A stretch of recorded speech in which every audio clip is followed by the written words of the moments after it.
At the World Economic Forum in Davos, some of the most powerful people in finance are asking a huge question. What is the future of money?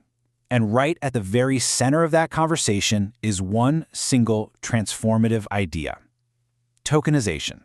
So let's break down what that really means for all of us.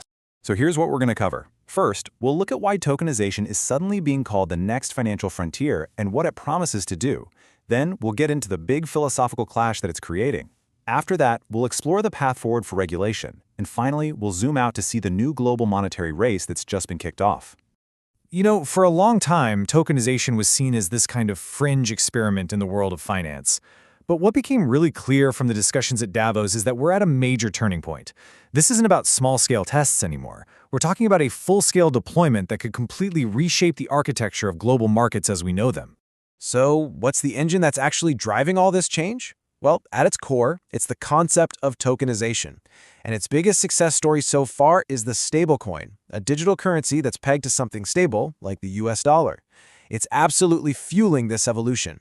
But to really get it, we need to first ask, what even is tokenization? The idea is actually pretty simple when you break it down. Tokenization takes a real-world asset, like a building, a corporate bond, even a piece of art, and it creates a secure digital representation of that asset on a blockchain. That digital token can then be sent, traded, or stored pretty much instantly from anywhere in the world. And to get a sense of the sheer scale of this change, just look at the numbers. The transaction volume for stablecoins alone is projected to hit $33 trillion in 2025. That is a 75% jump in a single year. That's not just growth. That's a tidal wave of adoption that's completely rerouting how capital moves around the globe. So why all the excitement? Well, it comes down to a few key promises that have both crypto innovators and traditional bankers on board. The big ones are the ability to settle transactions in real time and slash costs. But maybe the most powerful idea is that this could democratize access to investments for billions of people who are currently locked out of the financial system. But, and this is a big but, this technological revolution isn't happening in a vacuum. The debate at Davos really exposed a deep, fundamental conflict. It's a philosophical disagreement not just on how our future financial system should work, but on what we believe money itself is supposed to be. And this conflict is creating two very different visions of the future. On one side, you have this idea of a Bitcoin standard, a brand new decentralized system built on what's called hard money, a currency with a fixed supply that's outside of any government's control. And on the other side, you have a more pragmatic approach, building bridges to integrate this new tech with the existing financial world, working hand in hand with banks and regulators. Championing that first view is Coinbase CEO Brian Armstrong. He argued that the government-issued currencies we all use today are constantly being devalued by things like national deficits.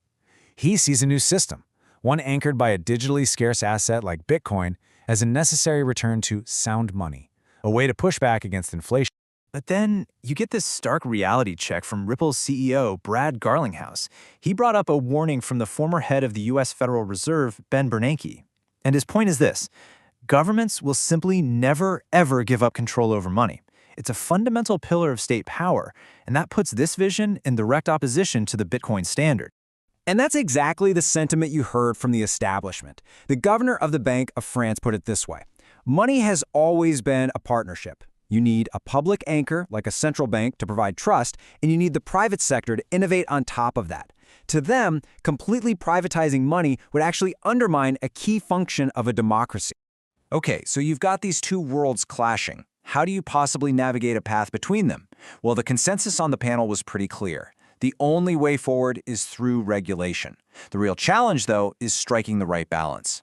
And this was really the central question of the whole debate. You see, innovation without any rules can lead to chaos and financial crises. But on the other hand, regulation without innovation leads to stagnation.